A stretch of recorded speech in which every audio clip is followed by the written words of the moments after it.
તારા અમને જય શ્રી કૃષ્ણ બધાય દાયરાની તો કે છે બધાય દાયરો મજામાં ને તો આપણે છે ને ઉતાહણી આવી ગઈ ને ઉતાહણીનું અટાણું કરી રહ્યા ને આપણે છે ને આજ બનાવવાનો છે સેવડો તો આજ છે ને સેવડો બનાવી નાખીએ ને તો કાલે પછી પૂરીઓ ને શક્કરપારા ને એવું બનાવવાનું રહીએ જો આજ આપણે આ બધી સામગ્રી આવી ગઈ અને પૌવા ને ભૂંગળા ને બધી વસ્તુ છે સેવ ને હાલો તો આપણે બનાવી નાખીએ સેવડો ને આવજો ઉતાહણીનો સેવડો ખાવા બધાયની મારું આમંત્રણ છે એ બધાય છે ને ઉતાહણી કરવા આવજો.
હાલો તો આપણી છે ને સેવડો થેગો તૈયાર ગરમીની મિનિટ તો ઠાવકી પડી પણ ખાવાની મજા આવી છે.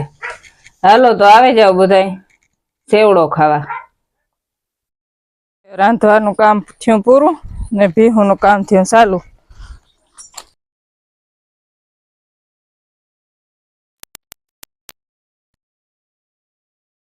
બાકી છે બળબડ વાઢેલી